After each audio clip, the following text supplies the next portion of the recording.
உருவு நீரும் கையில் தனித்திலம்பும் ஆவி குடிபோன வடிவம் கொண்டு ஒருத்தி வந்திருக்கிறாள் உண்மை சந்திக்க என்ற உமது மன்னனிடம் சென்று சொல்லுங்கள். உடனே சொல்லுங்கள். சொல்ல மாட்டீர்களா? பிறகுங்கள்.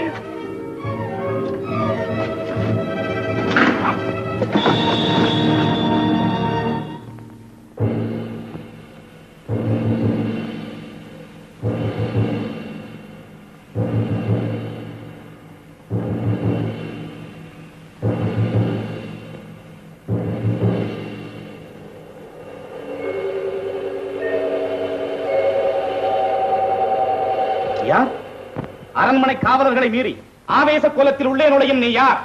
புறாவுக்கு உடல் தந்து புகழ்பெற்ற மன்னரின் வரலாற்றை, தேர்காலில் மகனையிட்டு நியாயம் காத்த மனுநீதி சோழனது பெருங்கதையை, நீதியின் இலக்கணமாய் பெற்று பெருமை கொண்ட திருமாவளவன் கரிகால் சோழனது பூம்புகாரை எழுதுவோர் பெருவணிகன் மாசாத்துவானின் மருமகள். என் பெயர் கண்ணகி. உன் முறையீடு என்னவோ? முத்து விளைகின்ற மூன்று கடல் சூழ்ந்திருக்கும் தென்னகத்தில் மும்முரசு கொட்டி முச்சங்கம் வளர்த்து முக்கொடியின் நிழலிலே முத்தமிழை காப்பாற்றும் மூவேந்தர் பரம்பரையின் பெருமைதனை மூளையாக்க முடிபுரிந்த மன்னவனே, எந்த முறையீட்டை கேட்பதற்கு முன் நான் யார் என்று முழுவதும் தெரிந்து கொள்க. நீ யார்?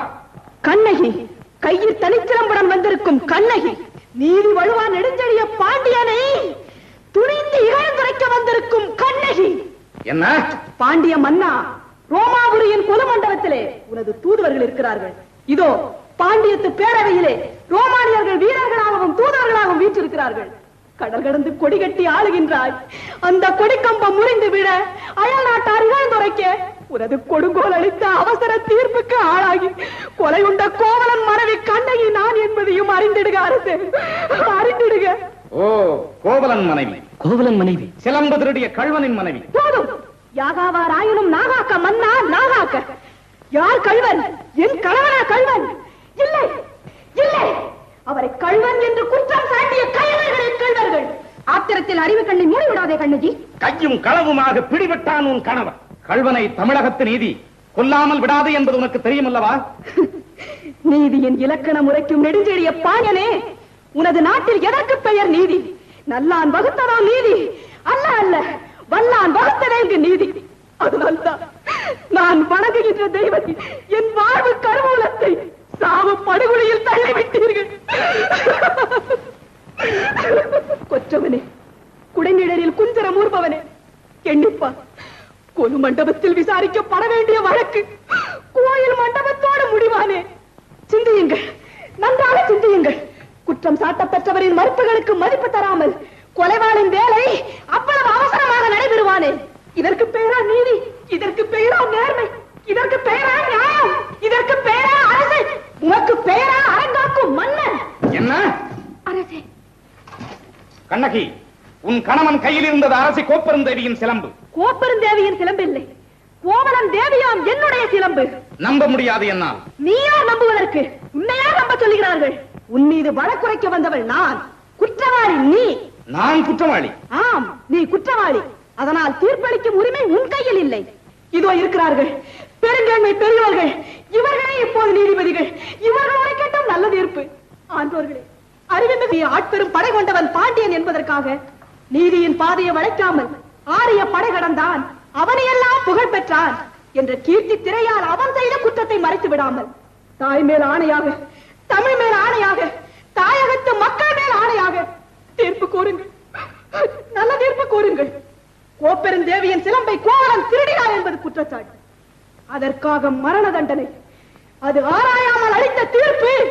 அதற்கு மன்னன் பொறுப்பு. இது என் வழக்கு. வழக்குக்கு என்னம்மா ஆதாரம்? ஆதாரம் இதோ இந்த சிலம்பு. இதற்கு இணையான மற்றொரு சிலம்பைத்தான் என் மனமால் விற்க வந்தார். மாமாவிகள் அவரை கொன்று குவிந்து விட்டார்கள். அப்படியானால் தேவி அணிந்திருக்கும் சிலம்பு? அவைகளில் ஒன்று என்னுடையது. அதற்கு அடையாளம்? அடையாளம் வேண்டுமா? 1000 கேள்விகள் என்னை கேட்டு உன்னை குற்றமற்றவனாக ஆக்கிக் கொள்ள துடிக்கிறாயே. இப்படி ஒரு கேள்வி நேருக்கு நேர் என் அத்தானை கேட்டிருந்தா நீதி வழுவான் நெடுஞ்செழியன் என்ற பெயர் உனக்கு நிலைத்திருக்குமே. என் அத்தானின் உயிரும் தங்கி இருக்குமே. அம்மா, தேவி அணிந்திருப்பதில் ஒரு சிலம்பு உன்னுடையது என்பதை மெய்ப்பித்து காட்டுவாயா?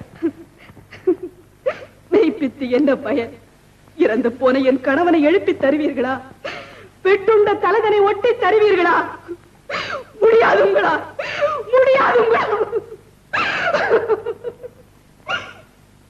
ஆனால் ஒன்று, உயிர் போனதால் தொங்கிவிட்ட என் அத்தானின் தலை போல் உங்கள் தலைகளையும் தொங்க வைக்கிறேன்.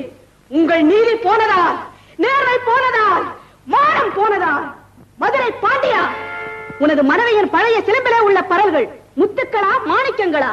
முத்துக்கள், அதுவும் கொற்கை முத்துக்கள். என்னுடைய சிலம்பிலே உள்ளவை மாணிக்க பரல்கள். அப்படியா? எங்கே பார்க்கலாம்? தேவி, இப்படி கொடு. இதோ பார். பார்த்தாயா முத்துக்களை? அடுத்த சிலம்பு.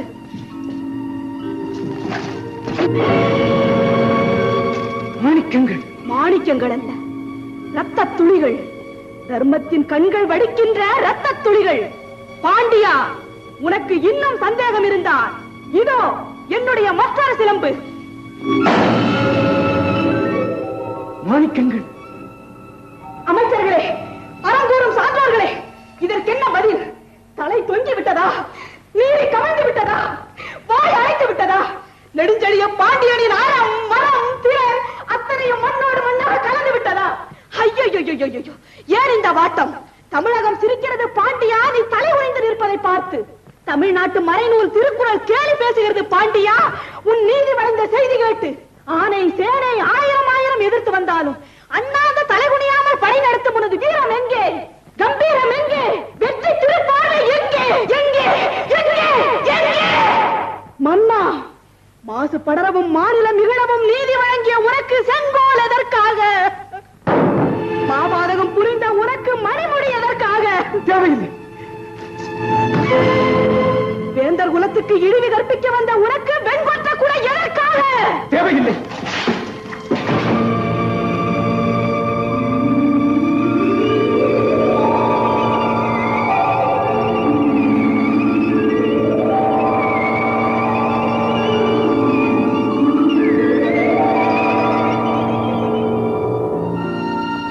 அழு, என்னை காலமெல்லாம் அழ வைத்த காவலனே அழு. என் காதலனை, என் கண்ணாளனை, கண்ணிறைந்த மணவாளனை துடிக்க துடிக்க கொன்றுவிட்ட பாவி அழு, அழு, நன்றாக அழு. கண்ணகி, உன் கணவன் கள்வனல், கள்வனல். ஆராயாமல் அவசரத்தில் கொன்று வருக அவனை என்று ஆணையிட்ட நானே கள்வன், நானே கள்வன். தமிழே, தாயகமே, என் தாயே, என்னை மன்னித்து விடம்மா, என்னை மன்னித்து விடு.